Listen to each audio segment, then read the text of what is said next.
Bonjour à tous. Aujourd'hui, nous sommes le mercredi 25 mars 2026 et notre cher ami, le lieutenant-colonel Daniel Davis, est avec nous. Bon retour parmi nous, colonel. C'est toujours un plaisir d'être ici, Nima. Merci de m'avoir invité. Colonel, permettez-moi de commencer par la situation actuelle et l'escalade au Moyen-Orient. Avant d'en arriver là, nous avons eu Donald Trump hier aux côtés de Pete Hegseth. Et Pete Hegseth est monté sur le podium. Il a dit quelque chose de vraiment intéressant pour beaucoup de gens. Ils veulent savoir ce qui se passe. Et voici ce que Pete Hegseth a dit.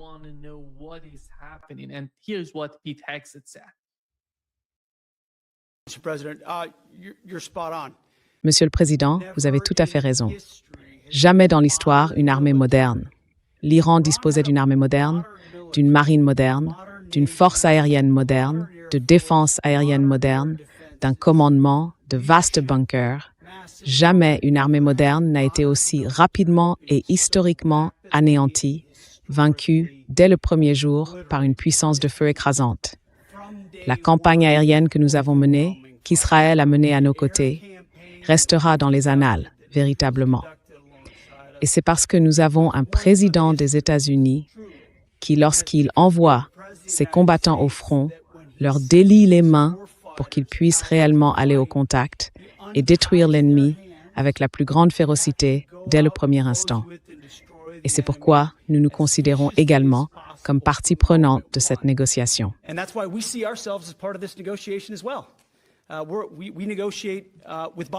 Nous négocions avec des bombes. Vous avez le choix alors que nous survolons Téhéran, comme le président l'a évoqué à propos de votre avenir. Le président a été clair. Vous n'aurez pas d'armes nucléaires. Le département de la guerre est d'accord. Notre mission est de garantir cela. Nous gardons donc la main sur la manette aussi longtemps et aussi fermement que nécessaire pour que les intérêts des États-Unis d'Amérique soient atteints sur ce champ de bataille. Ce n'est pas l'Irak ni l'Afghanistan. Ce n'est pas un président qui s'intéresse à des issues vagues. Il a été très clair avec nous sur ce que nous devons accomplir, créer les conditions pour qu'il ne dispose jamais d'une capacité nucléaire. Et c'est exactement ce que nous faisons, de manière historique. Merci, Monsieur le Président. Carl, qui essaie-t-il de convaincre? Et quelle est la réalité de ce qui se passe en ce moment? Nima, c'est vraiment difficile à regarder, mec. Surtout pour quelqu'un qui a fait carrière dans l'armée américaine avec 4 déploiements en zone de combat à mon actif. Je me dis juste, de quoi parle-t-il? Je veux dire, commençons simplement par la première partie, celle où il dit que nous avons historiquement vaincu un État moderne. On en a parlé, le camp iranien dispose de chasseurs F-4 des années 1960. Donc, pas vraiment un chasseur de 5e génération que tu aurais vaincu. D'abord, il essaie de faire croire que nous avons une capacité énorme, comme si nous avions vaincu les Russes ou les Chinois, ou une force moderne vraiment puissante, ce qui est absurde. Bien sûr, à première vue, c'est absurde.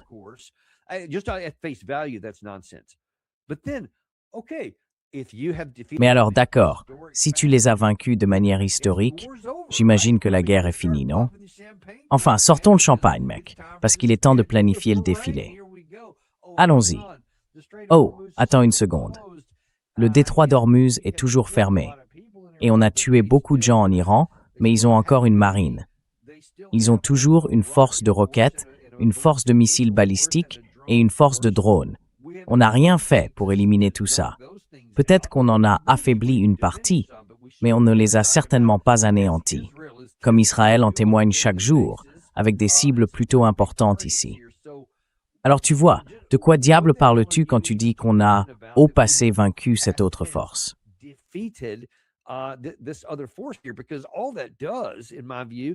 Parce que tout cela, à mon avis, ne fait qu'apporter encore plus de honte à l'administration et au secrétaire Hegseth personnellement. Car tout le monde dans le monde, ayant 2 yeux et un cerveau, peut voir que vous avez largué énormément de bombes, touché environ 15 000 cibles différentes selon la dernière estimation que j'ai vue. Elle a été publiée hier par le CENTCOM. Et pourtant, toutes ces frappes n'ont pas soumis le pays. Elles n'ont pas entraîné de changement de régime, malgré les déclarations étranges du président Trump à ce sujet. Elles n'ont pas éliminé leurs forces de missiles, leur marine, ni leur soutien à leurs alliés régionaux. Et le détroit d'Ormuz reste fermé. Donc, vous avez échoué résolument dans chacune des catégories que vous vous étiez fixées au départ. Pourquoi, alors, voulez-vous parler comme si vous vous vantiez d'une victoire?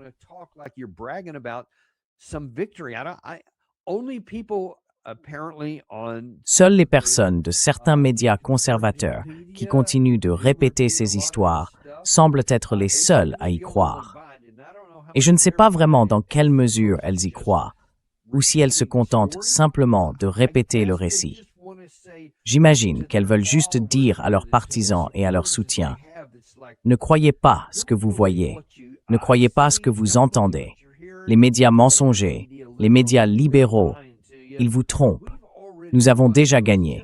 Il ne reste plus qu'à nettoyer le champ de bataille. Ne vous inquiétez pas, nous avons gagné. » J'imagine que c'est leur idée.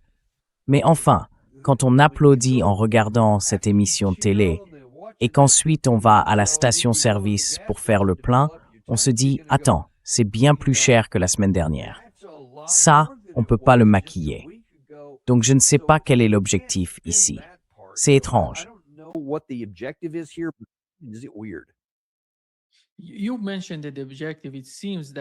Vous avez mentionné l'objectif. Il semble que lorsqu'ils en parlaient, il s'agissait d'un changement de régime. Mais d'une manière ou d'une autre, cela a changé au cours des 26 derniers jours. Et maintenant, ils parlent d'ouvrir le détroit d'Ormuz. Alors, quel est l'objectif? Est-ce d'ouvrir le détroit d'Ormuz? Et quelles sont les stratégies de l'administration pour y parvenir? Et nous savons que... Allez-y.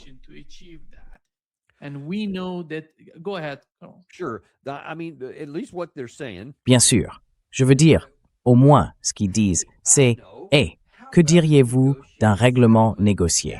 Ce serait formidable. » Oh, attendez une minute, nous étions déjà en train de négocier 2 fois, puis nous sommes entrés en guerre, et nous avons essentiellement utilisé cela comme couverture militaire pour déclencher des conflits. Donc je veux dire, le camp iranien serait le plus grand des imbéciles sur la planète s'il croyait quoi que ce soit de ce que nous disons à ce stade.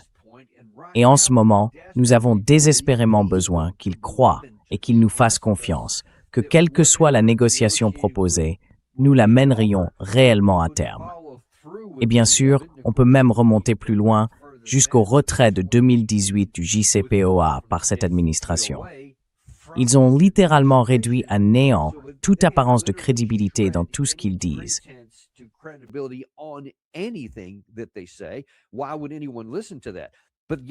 Pourquoi quelqu'un écouterait-il ça? Et pourtant, c'est bien ce que nous faisons ici. D'un côté, nous parlons de ce plan en 15 points qui aurait apparemment été proposé par l'administration, lequel, vous le savez mieux que moi, n'est pas exactement accueilli avec enthousiasme du côté iranien. Mais en même temps, nous voyons aussi le déploiement d'une importante puissance de combat terrestre. La 82e division aéroportée, la 31e unité expéditionnaire des marines, la 11e unité expéditionnaire des marines, des avions d'appui aérien rapprochés A-10 Warthog, des hélicoptères Apache, qui sont également des appareils d'appui au sol, des V-22 Osprey, des hélicoptères Chinook, tout ce qu'il faut pour une opération terrestre. Tout cela indique clairement que nous nous y préparons.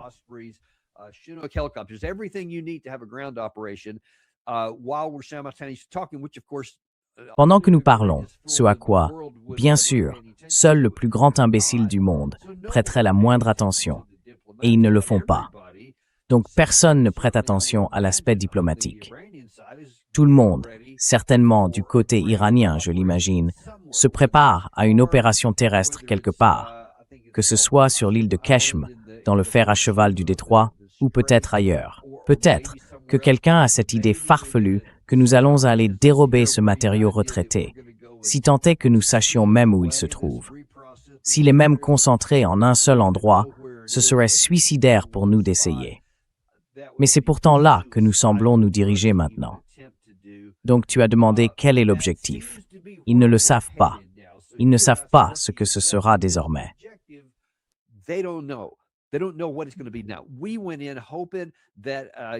Nous y sommes allés en espérant, vous savez, qu'un choc et effroi et une décapitation en assassinant le guide suprême entraînerait l'effondrement du gouvernement. Cela ne s'est pas produit. Et maintenant, nous sommes engagés, et eux se disent « Oh mince ». D'une certaine manière, nous n'avions pas imaginé qu'ils feraient réellement ce qu'ils avaient annoncé, à savoir attaquer nos intérêts dans la région, attaquer Israël, attaquer les pays du Golfe et du CCG. Ils avaient tout dit à l'avance, et nous ne pensions pas qu'ils le feraient. Trump l'a même dit publiquement. On lui a posé la question environ 2 semaines avant que cela n'arrive. L'Iran dit qu'il va faire cela. Et il a répondu, « Eh bien, ils l'ont déjà dit la dernière fois, ils ne l'ont pas fait. Ils ne prendraient pas ce risque. » Et puis, vous savez, je pense que l'Iran avait aussi indiqué qu'il fermerait le détroit d'Ormuz. De nombreux commentateurs disaient que c'était probable.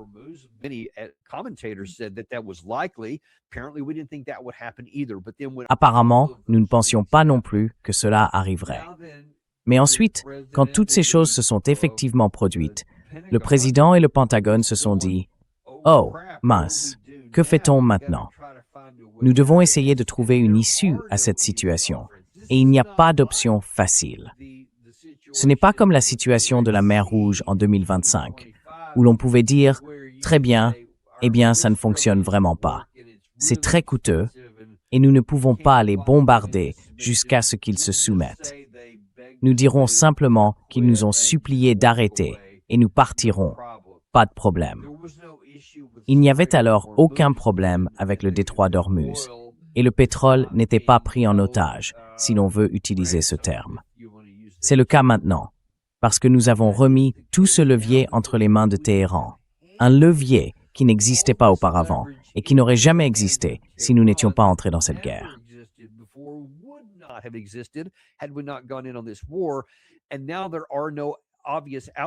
Et maintenant, il n'y a plus de sortie évidente, car tant que le camp iranien reste ferme et endurant et comprend que, oui, nous avons encore beaucoup de bombes à larguer et qu'il y aura encore beaucoup de morts, beaucoup de destruction et davantage de dégâts pour l'économie, s'ils parviennent à rester déterminés, à conserver leur viabilité politique et à garder le contrôle de ce détroit, alors il n'y a aucune voie de sortie possible pour nous. Parce que plus ça dure, et dis-moi si tu penses que le camp iranien peut réellement supporter un tel niveau de souffrance pendant une période prolongée, disons 12, 18 ou 24 mois, car nous ne le pourrons pas. Nous aurons de la chance si nous tenons encore 2 ou 3 mois.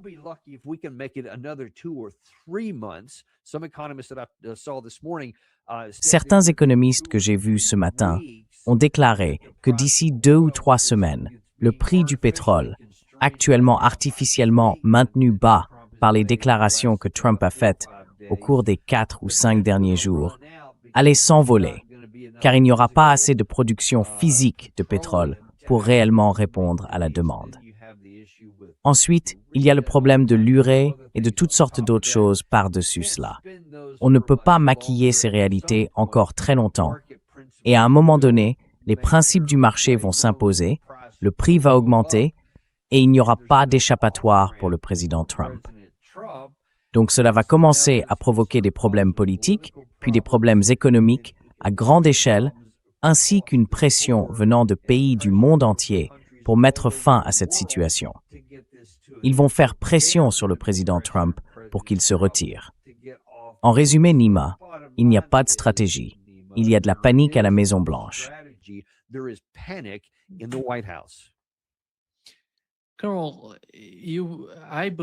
Colonel, je crois qu'après tout ce que j'ai entendu et vu jusqu'à présent, l'Iran se prépare à une guerre longue, un marathon.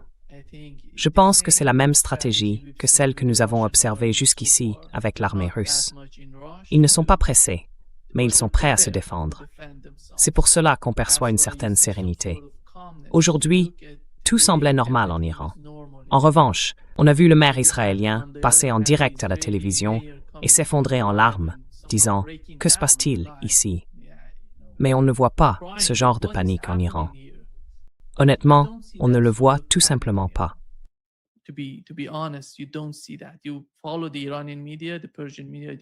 Vous suivez les médias iraniens, les médias persans. Vous ne voyez aucune forme de panique. Vous voyez la destruction, vous voyez la mort, mais vous ne voyez pas la panique. C'est le problème que, selon moi, l'administration Trump ne comprend pas. Et puis, en ce qui concerne les chiffres, cela dépend du moment où l'on passe sous terre. Cela ne veut pas dire que la puissance aérienne n'est pas importante, mais ce que vous avez sous terre est bien plus crucial pour capturer et maintenir un territoire afin de soutenir ce type d'opération. Quelle est votre compréhension des chiffres qu'ils fournissent à la région? Parce qu'après tout, c'est un facteur énorme dans le calcul.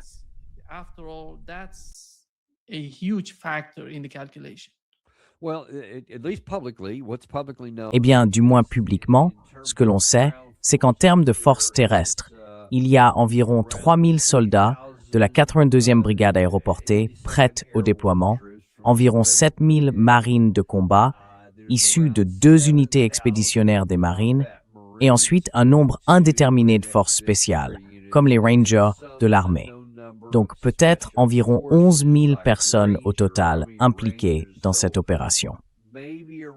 Et ce ne sont pas forcément des combattants, ceux qui se battent réellement, mais c'est le nombre total de personnel, car une grande partie concerne le commandement et le contrôle, les quartiers généraux, l'approvisionnement, la logistique et ce genre de choses.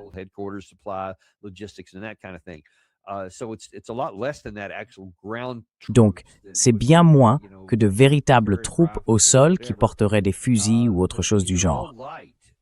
Mais celles-ci sont toutes légères, chacune d'entre elles. C'est donc quelque chose que l'on peut utiliser pour, enfin, ces unités sont vraiment conçues, chacune d'entre elles, pour intervenir et s'emparer d'opérations ou de portions de terrain, comme un aérodrome, par exemple, uniquement dans le cadre d'une force plus importante, afin que des forces plus lourdes puissent ensuite arriver et s'y maintenir. Ces forces ne sont pas conçues pour s'emparer d'un objectif et y rester pendant une longue période, ni pour créer une tête de pont et ensuite se lancer dans une sorte de mission de conquête visant à prendre davantage de territoire.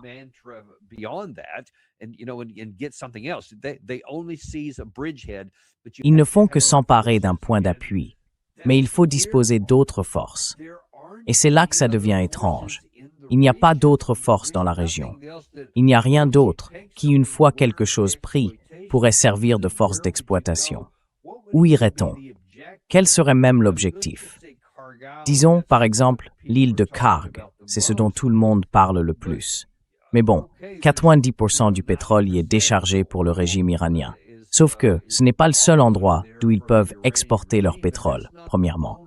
Et deuxièmement, et j'aimerais beaucoup avoir ton avis là-dessus, que signifierait réellement la perte d'un certain pourcentage de leur capacité à exporter du pétrole?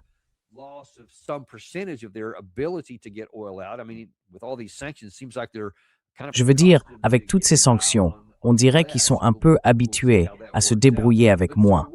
On verra bien comment ça se passe. Mais qu'est-ce qu'on y gagnerait? Est-ce que ça va vraiment mettre une pression supplémentaire sur le camp iranien qui n'existe pas déjà? Je ne vois aucun changement dans la dynamique. Donc, je ne sais pas ce qu'on gagnerait, même en réussissant. J'ai vu des déclarations de dirigeants du CGRI et de certains responsables politiques en Iran. Abbas Araghchi, en fait, il y a plus d'une semaine et demie, c'est l'un des premiers que j'ai vu en parler. Et en gros, il disait « Oui, allez-y ».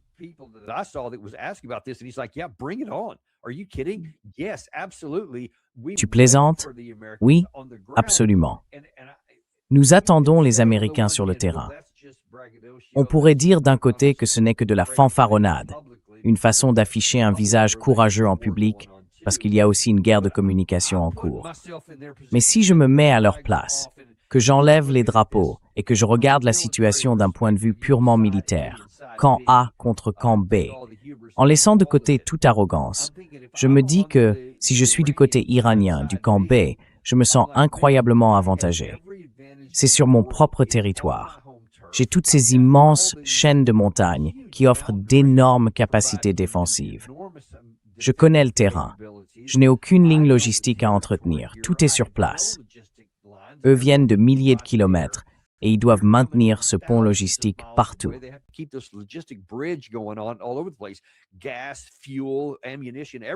Le gaz, le carburant, les munitions, tout doit venir de très loin. Ils ne connaissent pas le terrain.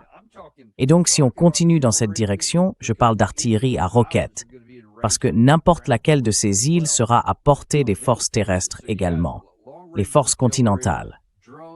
On a donc de l'artillerie à longue portée, des drones de toutes sortes, des missiles à courte, moyenne et longue portée.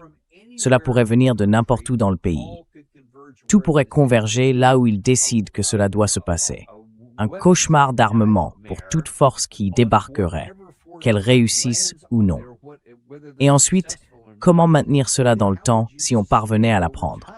Donc militairement, tout me dit que c'est un désastre en préparation.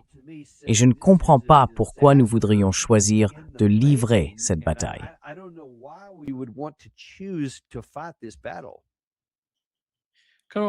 Karl, voici ce que l'ambassadeur des États-Unis auprès de l'OTAN a dit à propos de la pression exercée sur les alliés de l'OTAN pour qu'ils rejoignent le combat.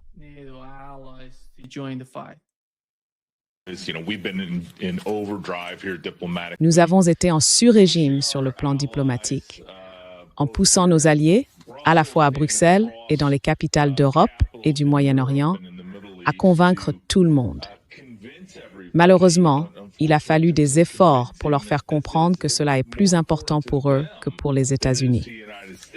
Je veux dire, vous savez, nous recevons très peu, voire pas du tout de pétrole par ces détroits. C'est l'une des grandes réussites du président Trump, avoir rendu l'Amérique indépendante sur le plan énergétique. Et cette indépendance garantit évidemment notre approvisionnement. Maintenant, vous savez, nous avons des alliés qui commencent enfin à se mobiliser.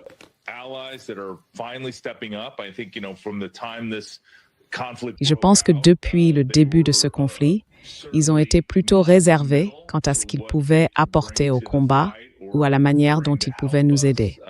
Mais vous savez, ils ont fait des choses qui passent parfois inaperçues.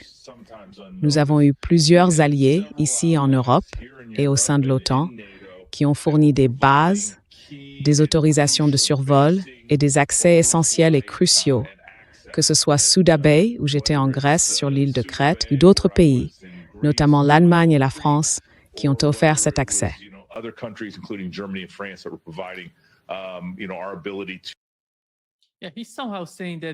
Il dit en gros qu'ils ont fait tout ce qu'ils pouvaient et que leur évaluation diffère de celle de l'administration Trump. C'est là la différence. C'est pourquoi, pour l'essentiel, ils ne se joignent pas au combat en Australie. Qu'en penses-tu, Karl?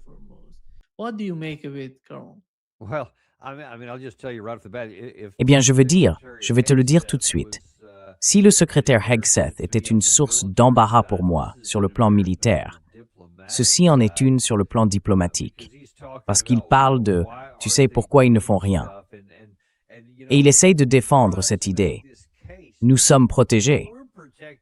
Franchement, je ne comprends pas leurs problèmes parce que ce sont eux qui reçoivent beaucoup de pétrole du Golfe Persique. Nous, ça va, parce que nous sommes indépendants sur le plan énergétique. Non, nous ne sommes pas indépendants sur le plan énergétique.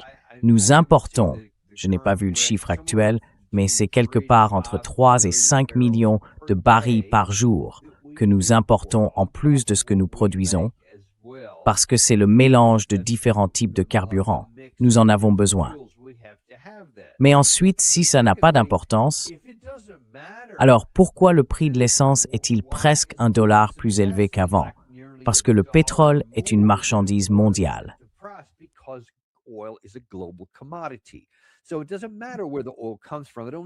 Donc, peu importe d'où vient le pétrole, ce qui compte, c'est uniquement le prix mondial. Et si le prix continue d'augmenter pour le monde, il augmentera aussi pour nous. Ainsi, tout le monde sur la planète, pas seulement l'Occident, va en dépendre. Mais le deuxième point, et le plus important, c'est que tant sur le plan diplomatique que militaire, il y a une raison pour laquelle aucun pays ne s'est encore levé pour dire qu'il allait envoyer des forces militaires. Bon, qu'elles soient navales ou aériennes, et certainement pas terrestres, pour participer à cette opération. Ils reconnaissent que c'est une situation impossible à gagner. Il n'existe pas de solution militaire capable de forcer l'ouverture du détroit d'Ormuz à un coup ou dans un délai acceptable.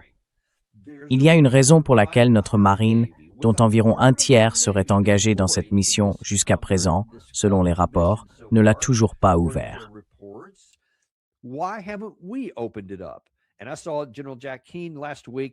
J'ai vu le général Jack Keane la semaine dernière se faire poser cette question, et il a répondu « Oh, eh bien, vous savez quoi?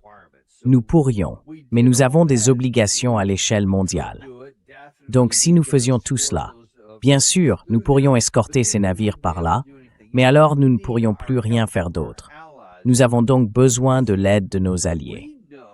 Mais voyez-vous, nous savons que c'est pour cela que nos navires sont très loin des côtes, parce que nous savons que dès que vous les amenez à se diriger vers le golfe d'Oman, même avant d'atteindre le détroit, c'est, je l'appelle un couloir de la mort.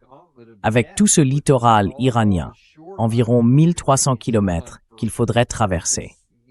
Et vous savez, les distances se réduisent de plus en plus à mesure qu'on s'approche du détroit, puis qu'on essaie de remonter vers Karg, et ainsi de suite.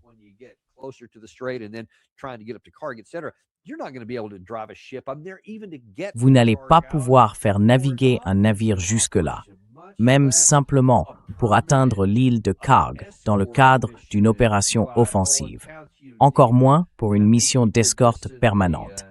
Et d'après tous les témoignages, nous avons déjà fait cela dans les années 1980, pendant cette opération sous Reagan, où il fallait 2 escortes militaires pour chacun de ces pétroliers. On parle d'une centaine de pétroliers par jour, rien que pour maintenir le flux normal. Quelle marine dispose des moyens nécessaires pour faire quelque chose de ce genre, même si elle se contentait de traverser le détroit, même sans être attaquée? Mais tout le monde sait qu'il le serait probablement. Et l'Iran n'a pas besoin de couler tous les navires. Il lui suffit d'en couler quelques-uns pour donner un avertissement. Et la question suivante serait alors, quel pétrolier sera le 3e à être détruit?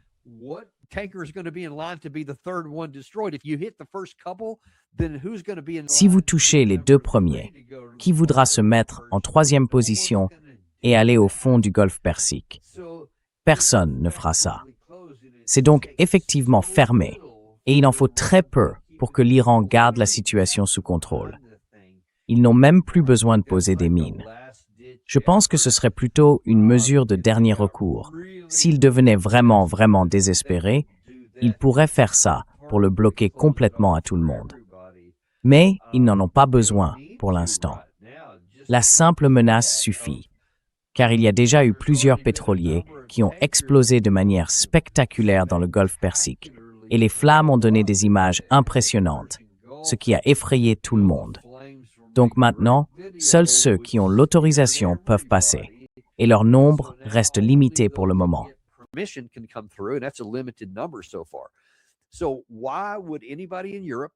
Alors pourquoi quelqu'un en Europe enverrait-il ses navires faire ce que nos propres navires ne veulent pas faire, ce que nos navires ne peuvent pas faire?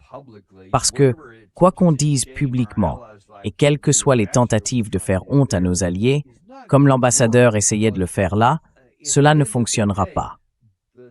Au bout du compte, la même logique qui nous empêche d'exposer nos navires au danger les empêchera d'exposer les leurs. Ils accepteront donc une forme de soutien vague. Nous sommes derrière vous, ou quelque chose du genre. Ils aideront à une sorte d'opération que je crois les Britanniques ont appelée « maintenir le détroit d'Ormuz sûr » ou quelque chose d'aussi flou. Mais cela ne s'engageait à aucune véritable puissance militaire, ni à aucun calendrier. Et je pense que c'est ce que vous allez constater, car personne ne va s'engager.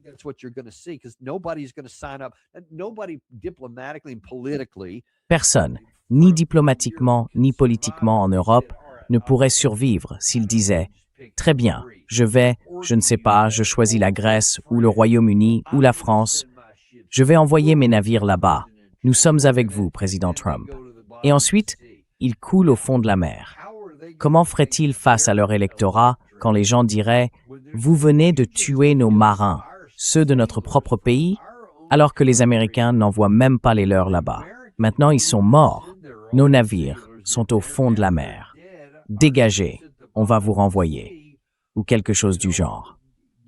Personne ne pourrait affronter cela, parce que c'est ce qui arriverait s'ils essayaient d'aller à l'encontre de ce que le CGRI a fait. Il y a trop de façons dont ils pourraient endommager ou détruire ces navires.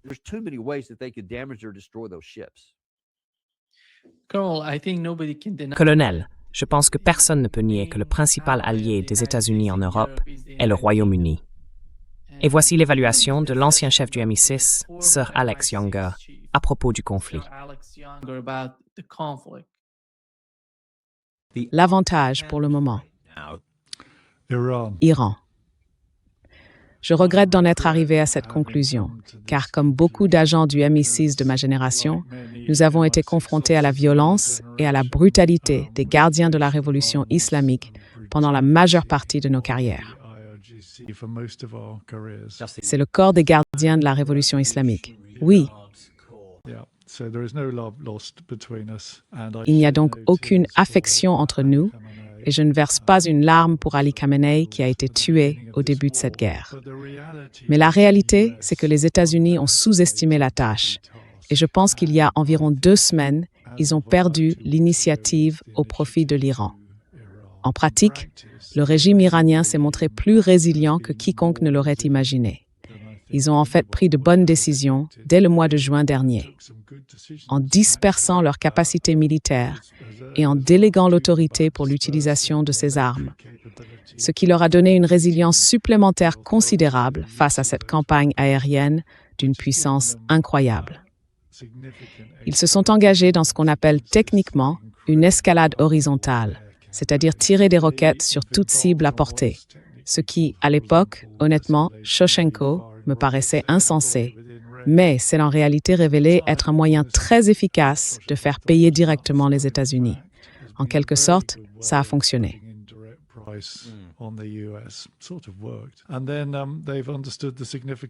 Et puis, ils ont compris l'importance de la guerre énergétique, maintenu les détroits sous menace et mondialisé, essentiellement mondialisé, pas internationalisé, le conflit d'une manière qui leur donne un certain levier. Donc, en somme, ils ont plutôt bien joué une main faible. Mon deuxième point est que Donald Trump a dit certaines choses qui ont confirmé ce qu'il savait déjà, qu'ils sont engagés, selon leurs termes, dans une guerre de civilisation, une guerre d'existence. Donald Trump a clairement indiqué qu'il voulait les voir acculés en somme, alors que l'Amérique s'est engagée dans une guerre de choix. Et dans ces termes, je pense que cela leur a donné plus d'endurance que leurs homologues américains, et certainement occidentaux. Et ils le savent désormais.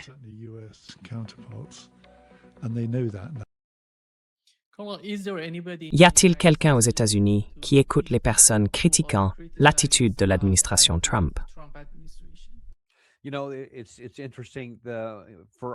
C'est intéressant. Parmi tout ce que tu as dit, je suis d'accord avec ça. J'ai trouvé que l'une des remarques les plus révélatrices est venue au début, quand il a dit il ne pensait pas que quiconque comprenait vraiment la persévérance et l'endurance du camp iranien, qu'il serait capable d'être aussi résilient. Et je me disais, qu'est-ce que tu veux dire par là? La seule façon de ne pas le savoir, c'est si tu n'as jamais prêté attention ou si tu as cru à cette caricature que nous avons des Iraniens comme des nazis religieux qui veulent seulement tuer tous ceux qui ne sont pas chiites, qu'ils ne sont qu'un groupe fanatique dont le seul objectif est de tuer des gens et d'obtenir des armes nucléaires pour en tuer encore plus. C'est tout ce qu'ils voudraient faire, et qu'ils seraient en quelque sorte un peuple faible.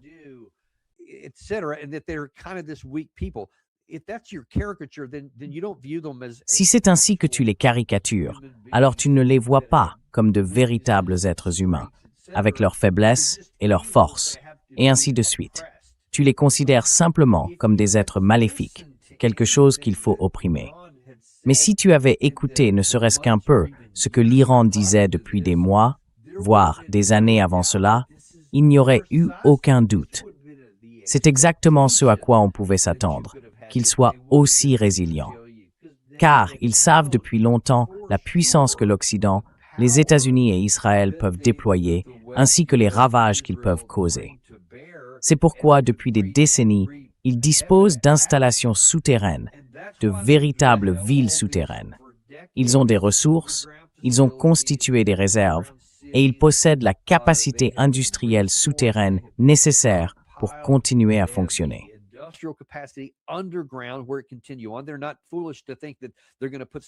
Ils ne sont pas assez naïfs pour penser qu'ils vont installer des infrastructures dans des bâtiments en surface qui pourraient être facilement détruits par nos capacités.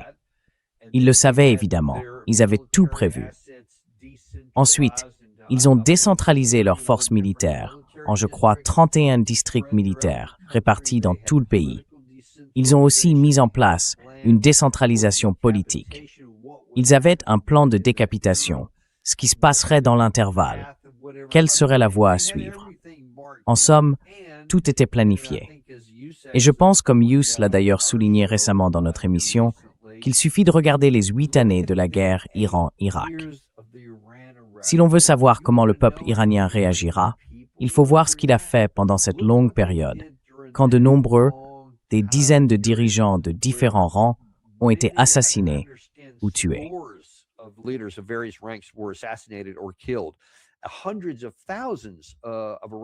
Des centaines de milliers d'Iraniens ont sacrifié leur vie. Ils n'ont jamais cédé. Ils n'ont jamais abandonné, même s'ils ont affronté des difficultés économiques incroyables. Ils ont souffert sous nos sanctions, sous les frappes militaires, et ainsi de suite. Ils n'ont jamais cédé.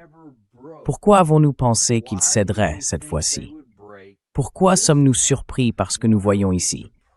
C'est exactement ce à quoi nous aurions dû nous attendre.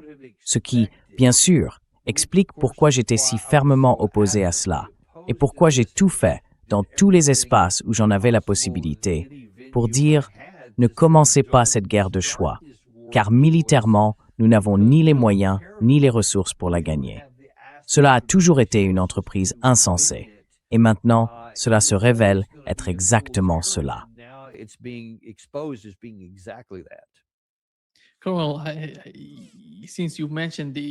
Colonel, puisque vous avez mentionné la guerre Iran-Irak, je me souviens avoir demandé à beaucoup de gens ce qui s'était passé à cette époque. Vous savez, juste après la Révolution, cette guerre a éclaté. Beaucoup de commandants qui faisaient partie du régime du Shah ont été écartés du pouvoir. Donc la guerre a été menée par les principaux commandants des gardiens de la Révolution et de l'armée. Certains d'entre eux n'avaient que 24 ans. Vous savez, on ne peut pas, en tuant ou en assassinant des commandants, obtenir quoi que ce soit, à mon avis, parce qu'ils ont cette expérience. Ils savent comment gérer ces problèmes.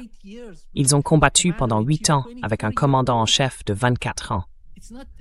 C'est pourquoi je pense qu'ils ne comprennent pas et que tout ce qu'ils envisagent semble venir du Mossad et des Israéliens. Je ne vois aucune véritable évaluation. Je ne sais dans quelle mesure Tulsi Bad est capable de fournir ce président des informations solides et exactes.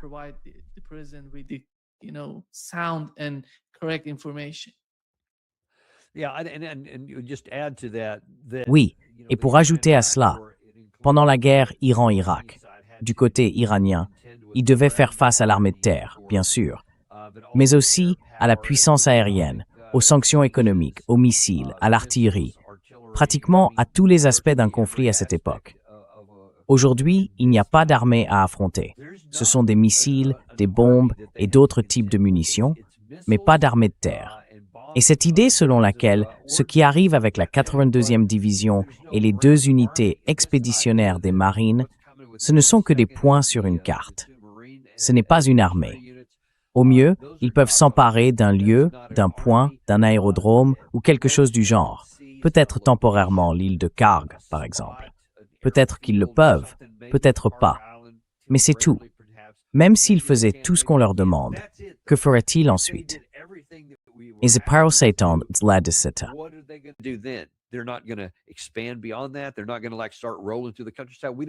Ils ne vont pas commencer à déferler à travers la campagne. Nous n'avons même pas une armée de cette taille, même si nous voulions essayer. Et pourquoi le ferions-nous? Regardez ce que l'armée irakienne n'a pas réussi à faire. Je crois que la pénétration la plus profonde a été d'environ 120 km à l'intérieur du territoire iranien. Si je ne me trompe pas, vous pouvez me corriger si c'est le cas. C'était la première année, puis ils ont fini par être repoussés. Après cela, c'était un peu comme la guerre de Corée. Ça avançait et reculait le long d'une certaine ligne pendant des années. Même avec tout le soutien que nous avons apporté à l'armée irakienne, elle n'a jamais réussi à pénétrer profondément dans le pays. Donc je ne vois pas pourquoi nous pensons que nous pourrions faire quelque chose qu'ils n'ont pas pu faire. Surtout que nous n'avons même pas une armée aussi grande, même si nous pouvions la déployer là-bas.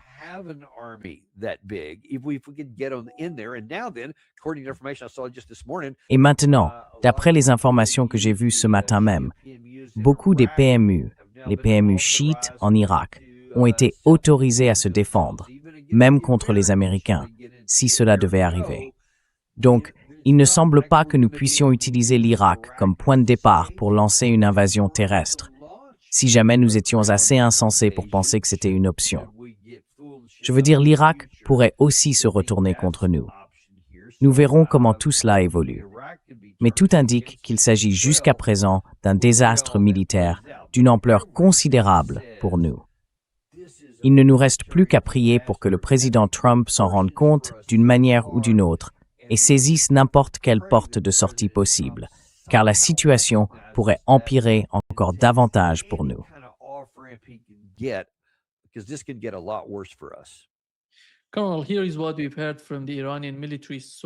Colonel, voici ce que nous avons entendu d'une source militaire iranienne. Il a déclaré à Tasnim News, l'une des principales agences de presse en Iran, proche des gardiens de la Révolution, que si l'ennemi menait une action terrestre sur les îles iraniennes, ils ouvriraient d'autres fronts en guise de riposte surprise. Et il ne s'agit pas du Bab el-Mandeb, ni de la mer Rouge. Il parle d'autre chose. Pensez-vous qu'il fasse référence au Koweït, à Bahreïn ou aux Émirats arabes unis? Car récemment, dans les médias persans, on a évoqué la possibilité que ces lieux soient envahis ou pris par des forces iraniennes ou leurs supplétifs.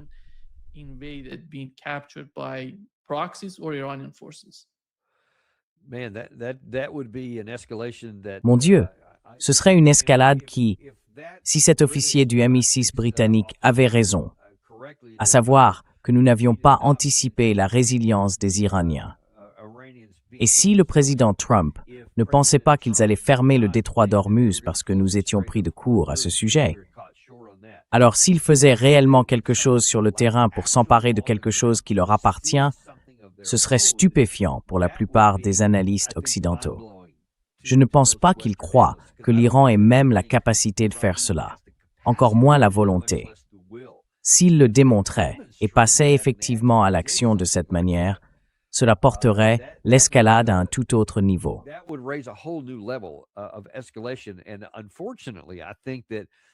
Malheureusement, je pense que cela serait exploité par bon nombre de ces faucons de guerre aux États-Unis, qui restent convaincus que nous devons tout faire pour vaincre l'entité politique qu'est l'Iran.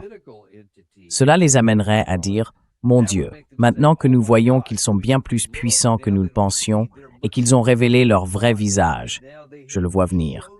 Ils sont enragés, ils vont essayer de dominer toute la région. Les gens le disent déjà, qu'ils veulent conquérir toute la région et que seule notre intervention jusqu'à présent les a arrêtés. Mais maintenant, ils ont montré leur vrai visage. Ils essaient de s'emparer de tous ces pays.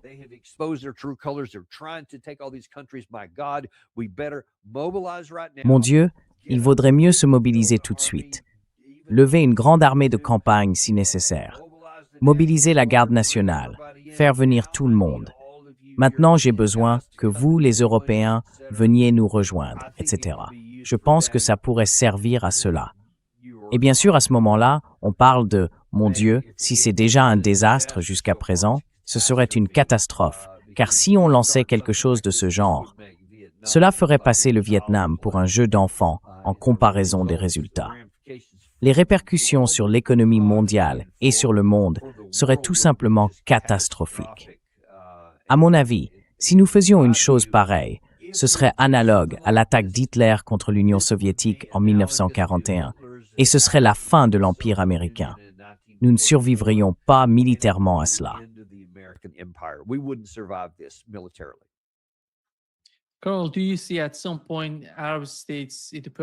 Carole, vois-tu à un moment donné les États arabes du Golfe Persique rejoindre le combat sur le terrain?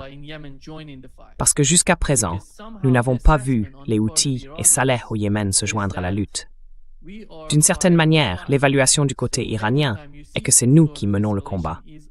Ainsi, chaque fois qu'il y a une forme d'escalade, elle vient des États-Unis ou des Israéliens. Par exemple, ils attaquent la centrale nucléaire de Natanz ou celle d'Ispahan.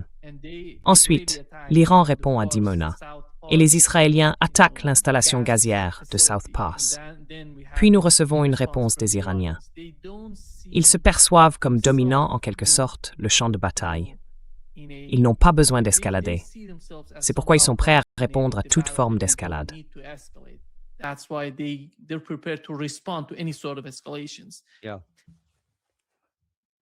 Ouais. Je veux dire, je ne sais pas si une autre force terrestre... Enfin, je sais qu'il y a eu des discussions selon lesquelles les Saoudiens, peut-être même les Émirats arabes unis, pourraient se joindre, car ils ont clairement été durement touchés. Je pense que c'est possible. Mais je doute qu'il y ait beaucoup de gens qui tremblent à l'idée d'une armée de campagne venue d'Arabie saoudite ou de tout autre pays du Golfe, du CCG d'ailleurs. Je veux dire, regardez ce qui s'est passé avec le Yémen et les Houthis. L'Arabie saoudite n'a pas réussi à les soumettre pendant près d'une décennie. Donc je ne pense pas qu'il y ait beaucoup de crainte à ce sujet. Cela ne ferait qu'élargir le conflit et s'assurer que tous ces pays soient encore plus durement touchés. Et je pense qu'un des éléments qui pourrait aller à l'encontre de cela, je ne fais que deviner.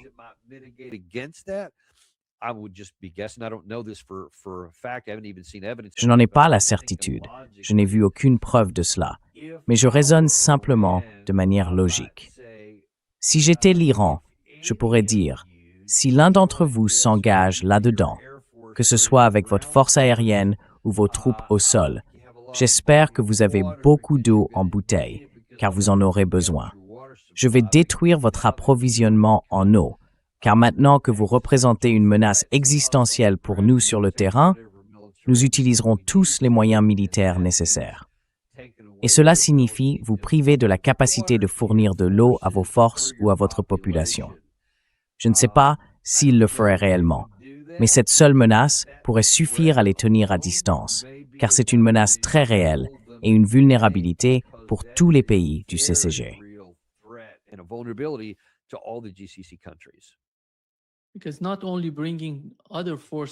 Parce qu'il ne s'agit pas seulement de faire venir d'autres forces pour travailler avec les Américains, mais nous savons ce qu'a été l'expérience en Ukraine, par exemple.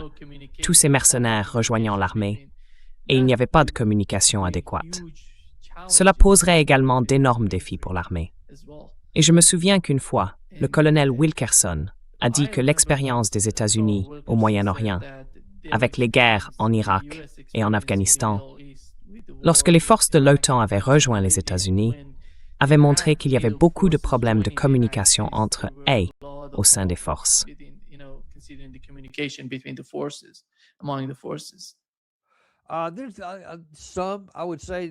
Je dirais qu'il n'y a pas vraiment de problème avec l'OTAN, car l'anglais est principalement la langue utilisée et nous avons beaucoup d'uniformité dans nos capacités. J'ai effectué 2 déploiements de combat en Afghanistan et j'ai beaucoup travaillé avec des forces internationales. Personnellement, je n'ai jamais eu de difficultés à ce niveau-là. C'est toujours un défi, bien sûr. Je me souviens toutefois de la guerre du Golfe, lorsque les Égyptiens étaient en fait de notre côté. Il y avait une force mécanisée égyptienne non loin de la nôtre.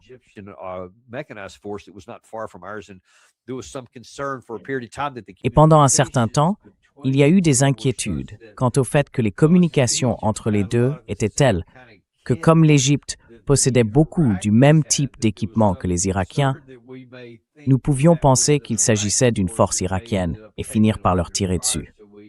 Nous avons donc été très prudents à ce sujet Mais il y avait évidemment un problème de communication distincte.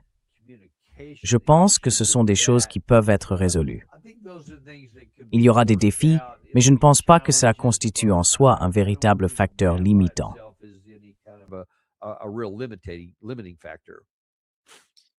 Tout ce que nous avons entendu jusqu'à présent concerne les îles du Golfe Persique.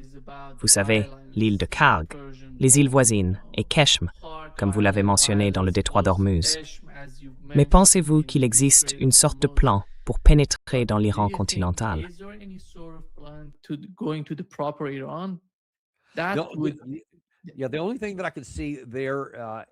La seule chose que je peux envisager pour le moment, et je tiens à le préciser, c'est si quelqu'un disait « Hey, tu sais quoi, nous avons des renseignements. Nous savons où se trouvent les plus de 400 kilos de matière nucléaire retraitée à 60%. Elle est dans un bunker à tel endroit et nous allons effectuer une insertion aérienne pour la saisir. » Quelque chose de ce genre, une cible ponctuelle.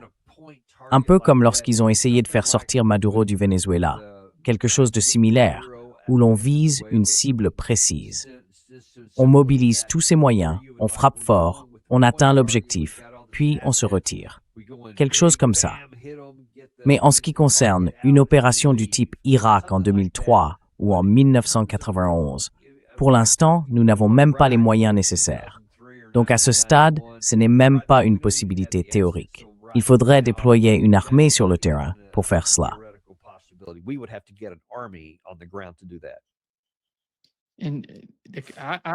Et comme je me souviens de la guerre en Ukraine, il faut avoir une sorte d'avantage de 3 contre 1 si l'on passe à l'offensive, à moins de simplement décider de capturer quelques îles et d'y rester, ce qui n'a pas beaucoup de sens si l'on ne mène pas d'offensive.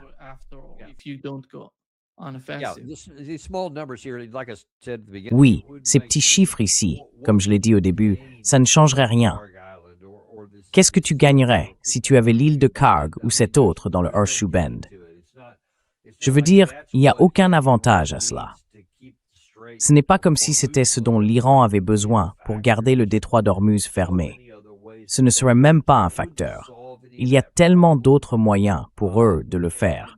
Donc ça ne résoudrait aucun de ces problèmes. Et en règle générale, il faut un rapport de 3 pour 1 pour une offensive.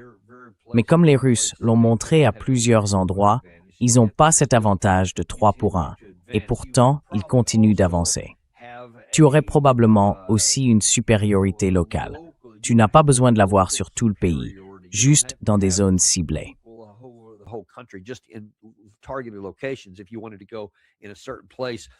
Si vous vouliez pénétrer dans un certain endroit, vous voudriez y avoir la supériorité, mais il n'est pas nécessaire de l'avoir partout. Ce n'est donc pas forcément une règle absolue.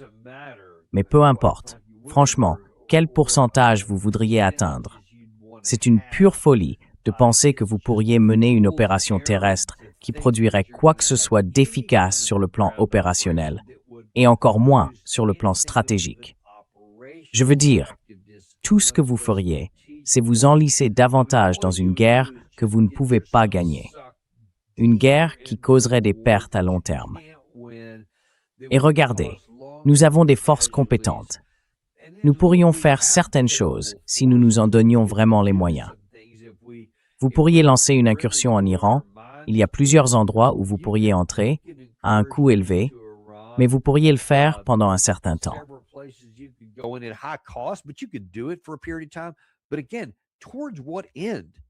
Mais encore une fois, dans quel but? Vous n'allez pas conquérir Téhéran. Vous n'allez pas marcher sur Téhéran. Vous n'allez tout simplement pas le faire. Il n'existe aucun chemin, littéralement aucun passage physique pour y parvenir. Vous finiriez par empaler votre armée dans les cols montagneux et donner tous les avantages aux Iraniens en défense si vous essayiez. Votre armée pourrait être décimée avant même de s'en approcher. Et bien sûr, c'est à ce moment-là que mon inquiétude commencerait vraiment à croître. Si nous étions assez insensés pour aller jusque-là, que l'usage d'armes nucléaires tactiques pourrait entrer en jeu. Parce que je peux très bien imaginer le président Trump dire « Eh bien, je ne vais pas laisser 100 000 ou 200 000 Américains se faire tuer au combat dans une guerre aussi insensée. » 100,000 Americans be killed in action in a war that's foolish here. We're just going to toss a couple of nuclear weapons and vaporize. Nous allons simplement lancer quelques armes nucléaires et vaporiser le régime de Téhéran, quelque chose comme ça. Là, je commencerai vraiment à m'inquiéter, car je ne peux tout simplement pas imaginer le président Trump accepter une défaite militaire alors qu'il a des armes nucléaires à sa disposition. Pas plus que je ne peux imaginer la Russie accepter une défaite si nous devions un jour entrer en guerre avec elle, avec ses armes nucléaires. Ou la Chine, d'ailleurs. Je veux dire, tout pays qui en possède, c'est l'une des raisons pour lesquelles ils en ont, c'est pour ne pas subir de défaites conventionnelles. Alors que Dieu nous vienne en aide si nous déclenchons une guerre terrestre que nous ne pouvons pas terminer par des moyens conventionnels, car cela augmenterait la tentation de recourir à quelque chose de bien plus sombre.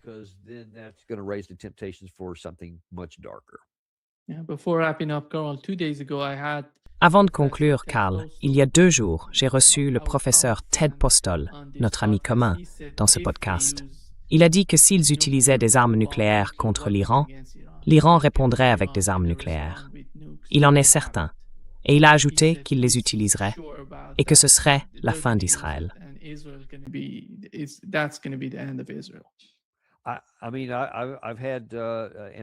Je veux dire, j'ai reçu l'ambassadeur Chas Freeman, un autre de nos amis communs, dans mon émission, et il pense que, s'ils ne l'ont pas déjà fait, ils sont en train de le faire. Il a dit qu'il serait illogique pour eux de ne pas le faire à ce stade. Je n'ai aucune preuve de cela. Je me dis simplement que d'un point de vue rationnel, ce serait presque insensé, s'ils ont le matériel ainsi que les moyens techniques et scientifiques, de ne pas le faire maintenant. Je veux dire, quand le ferait-il, si l'on constate que la seule chose empêchant les grandes puissances d'envahir les plus petites, c'est la présence d'armes nucléaires? Donc je ne vois pas pourquoi ils ne le feraient pas. Peut-être que la fatwa est toujours en vigueur. Je ne sais pas comment cela fonctionne. Mais, rationnellement parlant, je m'y attendrai.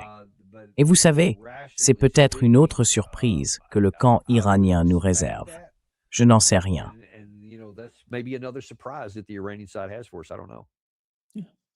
Merci beaucoup, Carl, d'être avec nous aujourd'hui.